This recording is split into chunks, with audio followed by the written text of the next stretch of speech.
Amara woke up on her 30th birthday with a feeling of pure joy in her heart. The sun was shining through the windows of her bedroom in their home in Accra, and she could already hear her mother's voice downstairs, giving instructions to the helpers about the food and decorations. Today was her day and she had been looking forward to it for months. She got out of bed slowly and walked to the mirror. Her reflection showed a woman who had worked hard for everything she had achieved in life. She had a good job at a marketing company, a loving family, and a husband she had married just 2 years ago. Kofi was a good man, or at least she thought he was. They had met at a friend's wedding and everything had felt magical at first. As she dressed in her Kent cloth, a beautiful traditional dress with maroon and gold colors, Amara smiled to herself. Her mother had bought this dress for her as a birthday gift, and it made her feel like a queen. She applied light makeup, just enough to highlight her natural beauty, and put on the golden beads that her grandmother had given her years ago. Downstairs, the house was already buzzing with activity. Her mother and aunts were arranging flowers and setting up tables in the garden. Her father was outside directing the men who were putting up decorations.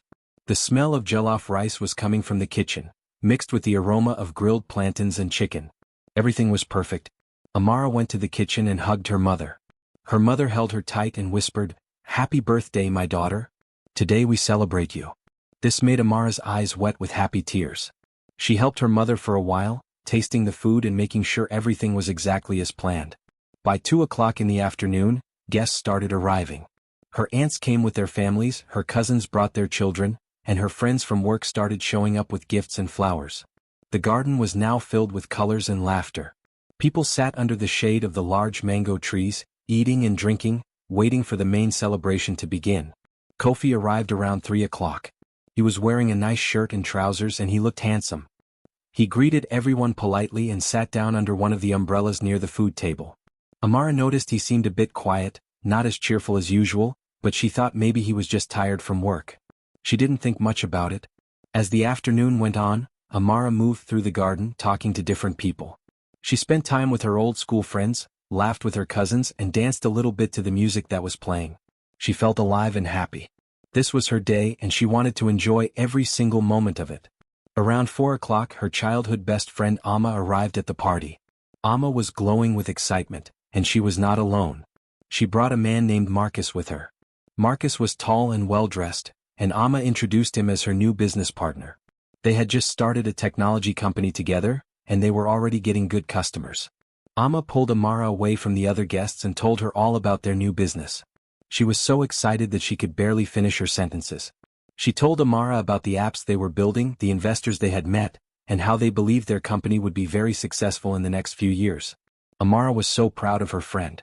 She hugged Amma and told her how happy she was for her. Then Marcus came over and shook Amara's hand. He congratulated her warmly on her birthday and said nice things about Amma's work. He told Amara that Amma had talked about her so much that he already felt like he knew her. Amara smiled and thanked him. They talked for a few minutes about business and technology. Marcus asked Amara about her job, and she told him about the marketing company where she worked. He listened carefully and even gave her some good advice about how marketing and technology could work together. Amma put her arm around Amara's shoulder, and they laughed together about old memories from school. Amara felt so good about her friend's success. She was thinking about how proud she was of Amma for being brave enough to start her own business. What Amara did not notice was what was happening under the umbrella near the food table. Kofi had been watching her the whole time. He had seen her laughing with Amma, and then he had seen her talking to Marcus. His eyes had followed Amara as she stood close to Marcus, listening to what he was saying. He had noticed the way she smiled and the way she seemed interested in the conversation. Kofi's hands slowly formed into tight fists. His jaw became hard and tight. Something dark was growing inside him, something that he could not control. It was called jealousy and it was eating him up from the inside like a poison. He did not understand why Amara was paying so much attention to this man Marcus. He did not like the way Marcus looked at Amara, or at least the way Kofi thought Marcus looked at her. Kofi got up from his seat and walked across the garden toward Amara. His face was calm on the outside, but inside, his mind was full of angry thoughts. He had worked hard all his life, and yet he felt like he was failing. He had not been promoted at his job in a long time. He had not been able to give Amara all the things he wanted to give her. And now here was this man Marcus, who seemed successful and confident, talking to his wife like she was the most interesting woman in the world. When Kofi reached Amara, he put his hand on her arm. His grip was not gentle. Amara felt surprised by his sudden appearance. Kofi pulled her closer to him and whispered in her ear. His words were sharp and angry, even though no one else could hear them. "Why are you smiling so much with this man?" he whispered. "Why are you standing so close to him? Do you think I don't see? Do you think I don't know what is happening here?" Amara looked at Kofi with confusion in her eyes. She tried to laugh it off, thinking he was joking. "Kofi, what are you talking about?" she whispered back. "Amma is my best friend. Marcus is just her business partner. It is nothing. We were just talking about work." But Kofi was not listening. He was too deep in his own thoughts, too caught in his own feelings of not being good enough. He held her arm tighter and whispered more angry words. Amara felt uncomfortable now. She tried to pull away gently, but Kofi did not let go. "Just stay close to me," Kofi said. "And stop making a fool of me in front of all these people." Amara felt hurt and confused. Her beautiful birthday party was suddenly becoming something uncomfortable and wrong. But she did not want to make a big scene, so she smiled and tried to act like nothing was wrong. She told Kofi that everything was fine and that he was just being silly. But inside she felt something change. A small voice in her heart was telling her that something was not right about this situation. After Kofi whispered those harsh words to Amara, the party continued, but something had shifted. The joy that Amara had felt earlier in the day was now mixed with worry and confusion. She tried to keep smiling and talking to people, but her mind kept thinking about what Kofi had said. She kept wondering what she had done wrong. She had only been friendly with her best friend and her friend's business partner. There was nothing wrong with that, was there? Kofi stayed by Amara's side for the rest of the afternoon. He held her hand, but his grip was always tight. When she tried to talk to other people, he would pull her back toward him. When her cousins tried to include her in their conversations, Kofi would make an excuse and move her away. Amara felt like she was being controlled, but she did not want to cause any trouble on her birthday. So she stayed quiet and just went along with what Kofi wanted. As the sun started to go down and the afternoon turned into evening, her father stood up. He tapped on a glass with a spoon to get everyone's attention. All the guests stopped talking and turned to look at him. This was the time for the birthday speeches. Her father wanted to say something special about his daughter on her 30th birthday. The music was turned off, and the garden became quiet and peaceful. Her father walked to the center of the garden where everyone could see him and hear him clearly. He looked so proud. His eyes were shining with love for his daughter. He smiled at Amara and started to speak. "Today," he said in his deep, warm voice, "we are here to celebrate the birth of my beautiful daughter, Amara. 30 years ago today she came into this world and brought so much light and joy to our family." He paused and looked around at all the guests. "Amara has always been a good daughter. She has always worked hard in everything she does. She has brought honor to our family name." Everyone clapped and smiled. Amara felt tears of happiness coming to her eyes. Her father was saying such kind and beautiful things about her. Her mother was also smiling, and her aunts were nodding in agreement. Her father continued. "Today I see my daughter as a grown woman. She has a good job. She has a kind heart. And she has found a husband." He looked at Kofi. "Kofi, you have a wonderful wife. You must take care of her and love her always. That is what a husband must do." But at that exact moment something terrible happened. While everyone's eyes were on her father, Kofi suddenly stood up. His face had turned red, and his eyes were blazing with anger. Amara did not understand what was happening. One moment she was listening to her father's beautiful words, and the next moment, Kofi was moving toward her with a look of pure rage on his face. Amara tried to ask him what was wrong, but she did not have time to speak. Kofi raised his right hand high in the air. Time seemed to slow down. Amara could see his hand going up and she could see the anger in his face. She tried to move away, but she was sitting down and everything was happening too fast. Then it happened. Kofi's hand came down hard against Amara's cheek. The sound of the slap was very loud. It was the sound of a hand hitting skin with force. The crack echoed through the garden, and it was so loud that it cut through all the other sounds. It was louder than the music had been. It was louder than the conversations. It was louder than everything. For a moment the entire garden went completely silent. Nobody moved. Nobody spoke. It was as if time had frozen and everyone had turned into stone. All the guests just stared at what had happened. They stared at Kofi with his hand still up in the air. They stared at Amara with her hand touching her cheek where the slap had hit her. Amara's father stopped speaking in the middle of his sentence. His mouth stayed open but no words came out. He looked shocked and confused. He could not believe what he had just seen. His own daughter had been hit by her husband in front of everyone at her own birthday party. Amara's mother stood up quickly. Her face went very pale. She put her hand over her mouth as if she wanted to scream but could not find her voice. Her aunts gasped loudly. Some of the younger cousins did not understand what had happened, but they could feel that something very bad had just occurred. Amma, who was standing near the food table with Marcus, made a sound like she could not believe what she was seeing. Marcus's face turned very serious and dark. His hands formed into fists. He looked like he wanted to do something, but he stayed where he was. All the other guests looked at each other with shock and fear in their eyes. Some people whispered to each other. Some people stood up from their seats. Nobody knew what to do or what to say. Amara felt the pain in her cheek. It was a sharp, burning pain. Her skin felt hot where Kofi's hand had hit her.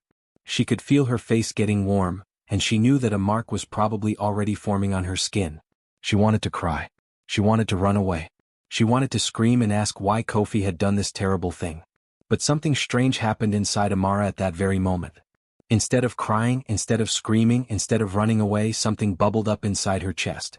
It started as a small feeling and it grew bigger and bigger. It was a feeling of power and strength. Amara looked up at Kofi. His face was starting to change. The anger was leaving his eyes and being replaced with fear and shock. He was starting to realize what he had just done. He had just hit his wife. He had just hit her in front of her entire family and all their friends. He had just shown everyone who he really was in his moment of anger and weakness. And then Amara did something that no one expected. She laughed. It was not a small laugh or a nervous laugh. It was a real laugh that came from deep inside her belly. It was a loud, clear laugh that echoed through the silent garden. The laugh was so unexpected that everyone looked at her with even more shock. But Amara kept laughing. She stood up from her chair, still holding her cheek, and she laughed. The sound of her laughter was powerful and strong. It was not a laugh of sadness or fear. It was a laugh that said she was not broken. It was a laugh that said she was still standing. It was a laugh that said his weakness would not bring her down. Kofi's face turned even more pale. He looked like he wanted to speak, but no words came out. He looked at Amara with confusion and fear in his eyes. He had expected her to cry. He had expected her to be broken. But instead, she was laughing, and that laugh was more powerful than anything he had ever heard. Amara's laugh continued to echo through the garden. It was not a laugh that came from happiness or joy. It was something deeper than that. It was a laugh that came from a place of truth inside her heart. As she stood there with her hand still touching her cheek, which was now red and sore, she realized something very important. She realized that what Kofi had just done said nothing about her. It said everything about him. The laugh seemed to wake everyone up from their shock. Her mother was the first one to move. She stood up and walked toward her daughter. Her face showed both anger and love. She reached Amara and put her arms around her. But Amara was still laughing, and this confused her mother even more. Her mother did not understand how her daughter could laugh at a moment like this. "My child," her mother whispered, "why are you laughing? This is not funny." But Amara's laugh was not about finding something funny. It was about understanding something that Kofi did not understand. It was about seeing clearly for the first time what her marriage really was. As she laughed, she could see Kofi's face changing. The anger that had been there just moments ago was completely gone now. In its place was fear, shame, and regret. Kofi tried to speak. He opened his mouth, but no words came out at first. He looked around at all the people staring at him. He looked at Amara's father, whose face showed deep disappointment. He looked at Amara's aunts, whose faces showed anger and sadness. He looked at his own family members who were sitting in the garden, and he could see the shame and embarrassment on their faces too. "Amara," Kofi finally said, but his voice was very small and weak. "I did not mean to. I was just..." But Amara kept laughing. Her laugh interrupted his words. And the more he tried to explain himself, the more her laugh seemed to grow stronger. It was as if her laugh was a light that was showing everyone in the garden the truth. The truth was that Kofi's action had come from his own fear and his own weakness, not from anything that Amara had done. Her father walked over to stand next to Amara. He looked at Kofi with very serious eyes. "What you have done today," he said in a loud, clear voice, "is not what a man does. A man protects his wife. A man respects his wife. A man does not hit his wife because of his own insecurity." Her father's words were strong and powerful, and everyone in the garden listened carefully. Amma came running over to Amara. She looked very worried and angry at the same time. "Are you okay?" she asked, holding Amara's hand. "Did he hurt you badly?" Amara's laugh finally started to slow down. She took a deep breath and looked at her friend. "I am okay," she said. I'm more than okay. I just understood something very important. Marcus also came over. He looked at Amara with concern in his eyes. If you need any help, he said, please let me know. What happened here today is wrong, and no one should have to go through this alone. Amara thanked Marcus for his kindness. She realized that the world was full of people who cared about her and who would support her. Kofi's action had not made her smaller or weaker. If anything, it had made her see her own strength more clearly than ever before. She turned to look at Kofi, who was now standing alone in the middle of the garden. Everyone had moved away from him. Even his own family members were not standing next to him anymore. He looked lost and confused.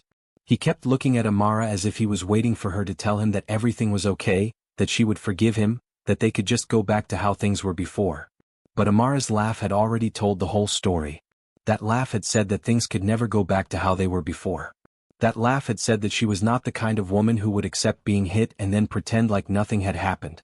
That laugh had said that she valued herself too much to stay silent about this moment. As the evening light started to turn golden in the garden, people began to talk to each other in small groups. They were talking about what had happened. They were talking about Kofi's action. They were talking about Amara's strength. The party, which had started with so much joy and celebration, had turned into something very different. Some of the older women in the family came over to Amara. They wanted to make sure she was okay. They brought her water to drink and offered to put something cold on her cheek to help with the pain and the swelling. These women had lived long lives, and many of them had probably experienced their own moments of pain and struggle. They looked at Amara with understanding in their eyes. You did the right thing, one of her aunts told her quietly. By laughing, you showed everyone what strength really looks like. You showed them that you will not be broken by his weakness. Another aunt nodded. A woman's strength is not in being quiet and accepting bad treatment. A woman's strength is in knowing her own worth and not letting anyone take that away from her. Amara listened to these words and they made her feel stronger. She realized that she was not alone in this moment. She had her family around her. She had her friends around her. She had people in her life who cared about her and who would support her. Kofi tried to approach Amara several times after that, but her mother and her aunts blocked his way. They wanted to protect her. They wanted to give her space to think about what had happened and what she wanted to do next. As the sun went down completely and the stars began to appear in the sky above the garden, the party slowly came to an end.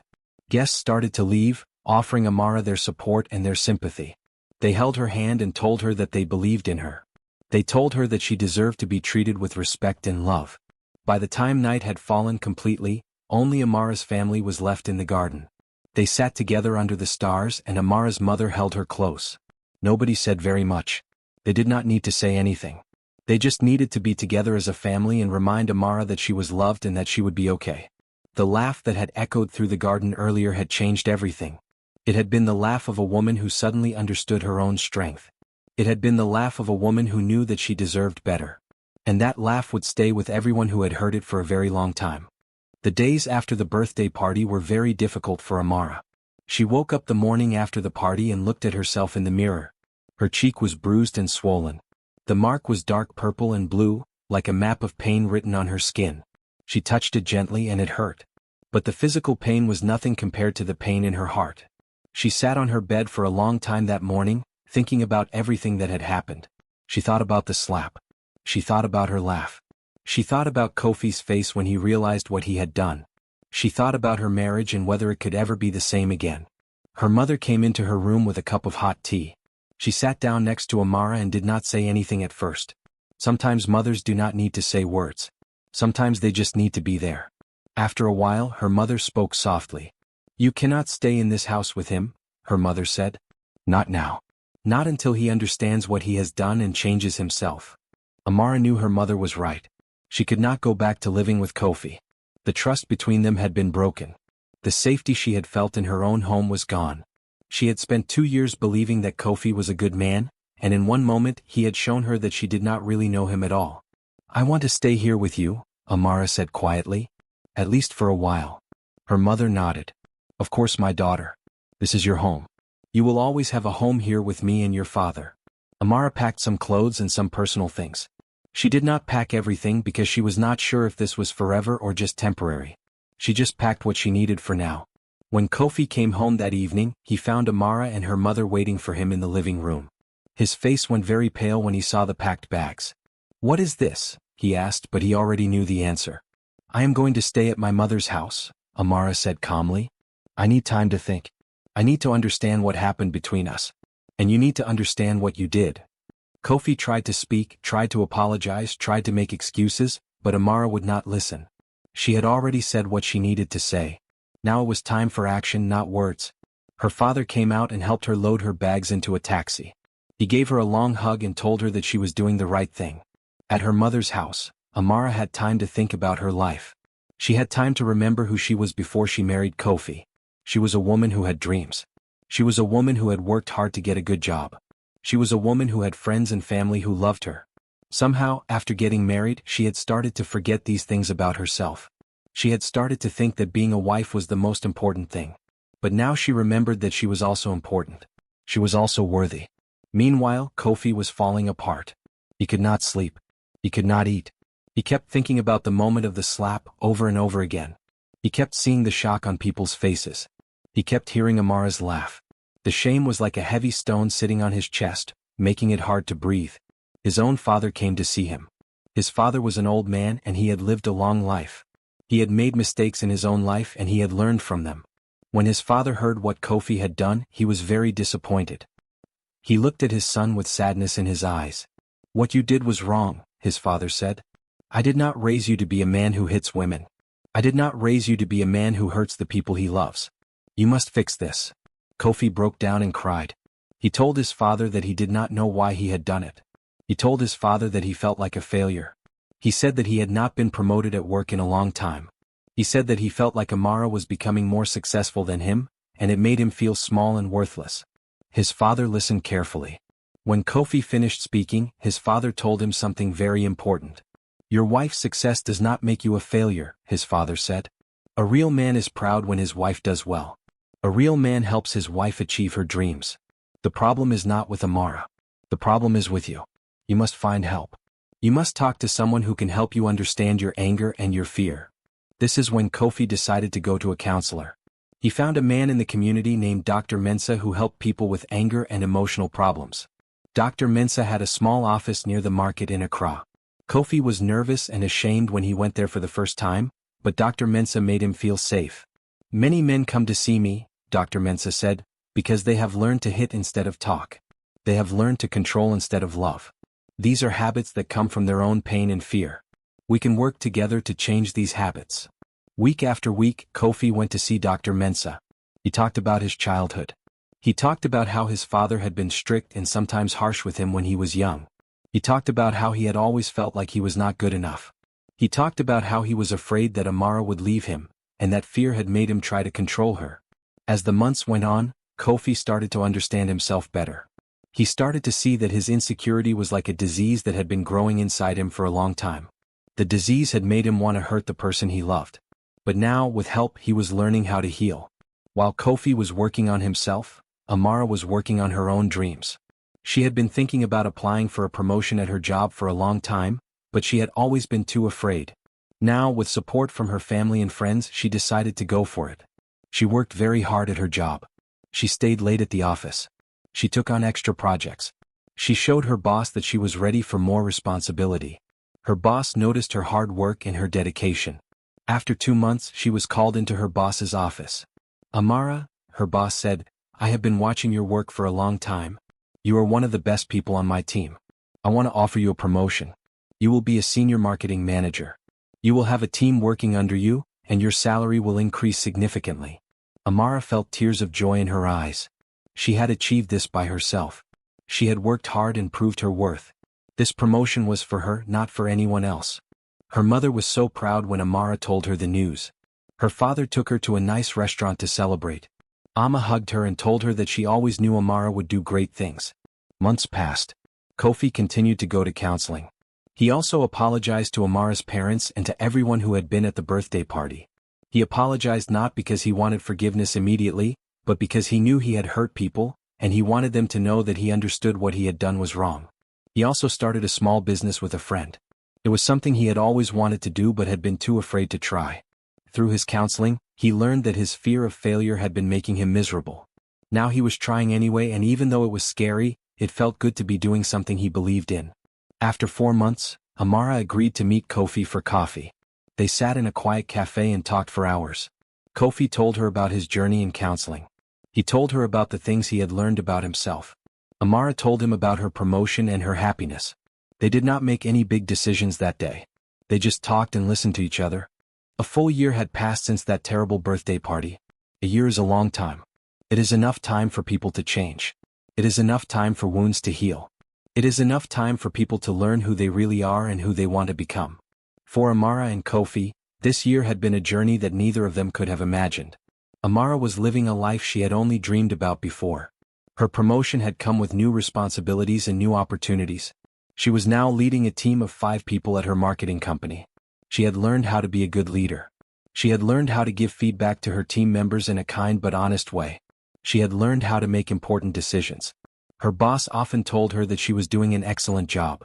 But her success at work was not the only thing that had changed. Amara had also discovered things about herself that she had forgotten. She had started going to the gym with Amma. She had started reading books that she loved. She had spent time with her family and her friends. She had learned that taking care of herself was not selfish. It was necessary. Her mother was so happy to see her daughter becoming stronger and more confident. Her father told her that he was proud of the woman she had become. Her aunts said that they could see a light in her eyes that had not been there before. Kofi's journey had been very different, but in its own way, it had been just as powerful. He had continued to see Dr. Mensah every week for the entire year. Through counseling he had dug deep into his own pain and fear. He had learned about his childhood and how it had shaped who he became as an adult. He had learned that his father's strictness had made him believe that he was not good enough. His father had always pushed him to do better, to work harder, to achieve more. But Kofi had never felt like he was achieving enough.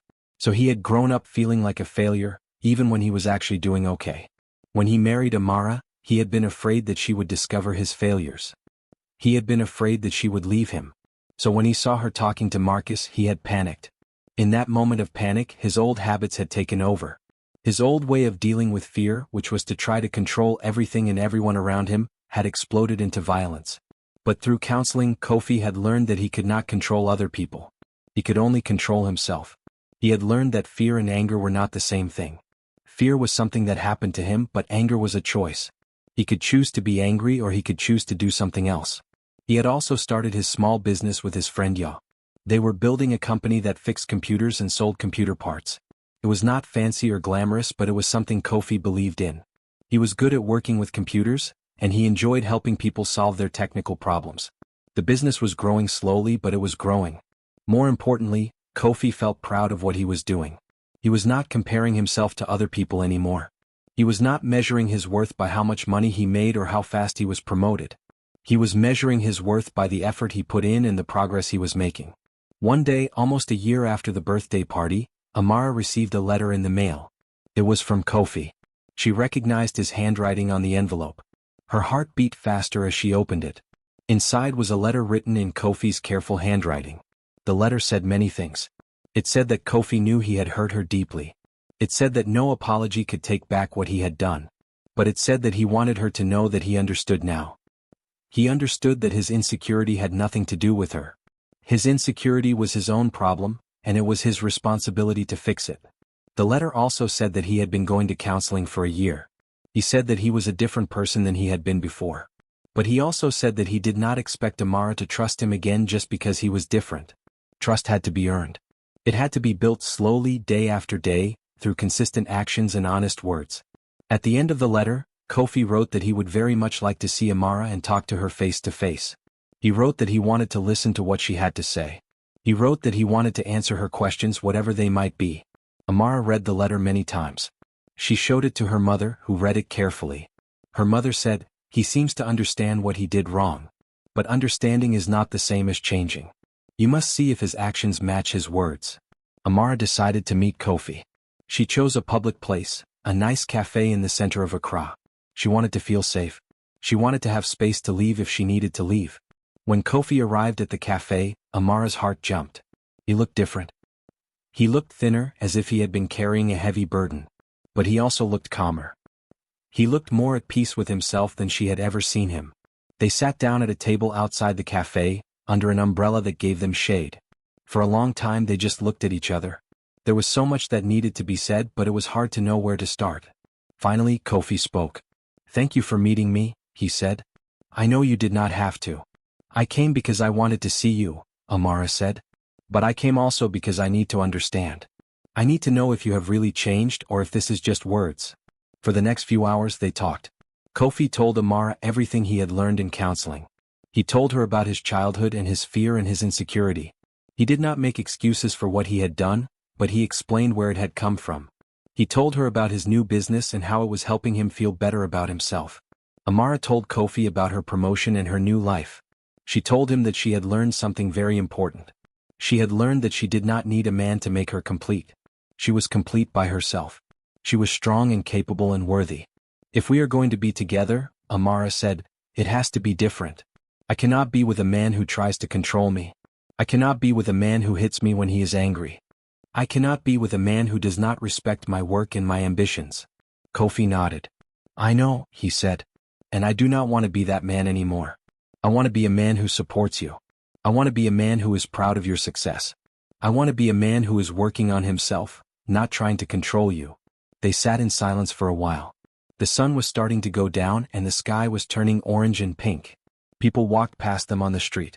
The city of Accra was full of life and movement around them. "I do not know if we can fix what was broken," Amara said slowly. "But I know that I do not hate you. I know that I can see that you are trying to change. Maybe we can try again. But slowly. And with honesty. And with both of us working on ourselves." Kofi felt tears coming to his eyes, but he did not cry. He just nodded.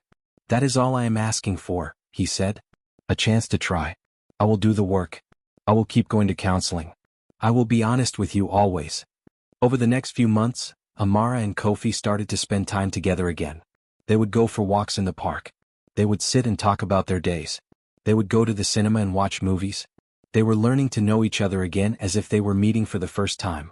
Kofi also met with Amara's father and asked for his blessing. Her father looked at Kofi carefully. "I see that you are trying," her father said. "But a man's words are easy. It is his actions that matter. You must continue to do the work. You must continue to respect my daughter. If you do these things, then you will have my blessing." After 6 months of dating again, Kofi asked Amara if she would come back home. "Not to pretend like nothing happened," he said, "but to start fresh. To build something new together. Something based on respect and honesty." Amara agreed. They made a plan.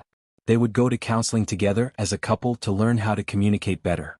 They would set rules and boundaries to keep them both safe and respectful. They would work on their marriage together as a team. 1 year to the day after that terrible birthday party, Amara and Kofi invited their families to their home for a small dinner. It was not a big party like the birthday party had been. It was just a quiet family dinner. But when they all sat down to eat together, Amara's mother smiled. "What are we celebrating?" her mother asked. Amara looked at Kofi and Kofi looked at Amara. Then they both looked at their families. "We are celebrating a new beginning," Amara said. "We are celebrating the fact that people can change. We are celebrating the fact that love and hard work and honesty can heal broken things." Kofi added, "We are celebrating the fact that we chose to grow, instead of choosing to stay the same." And then something happened that brought tears to everyone's eyes. Amara laughed. It was not the same powerful laugh that had echoed through the garden on her birthday. This laugh was different. It was a laugh of joy and hope and peace. It was a laugh that said that the future was bright. Her laugh reminded everyone of that day, but now it meant something different. Now it was not a laugh of strength in the face of weakness. Now it was a laugh of two people who had faced their demons and come out stronger on the other side. Kofi listened to Amara's laugh and he understood everything. He understood that this laugh was the sound of real healing. He understood that they had both paid a price for what happened on that birthday day, and now they were both ready to move forward. As the evening continued and the family ate and talked and laughed together, both Amara and Kofi felt something they had not felt in a long time. They felt hope. They felt like maybe, just maybe, their love could grow into something real and true and strong. Not because it was perfect, but because they were both willing to do the hard work to make it better every single day.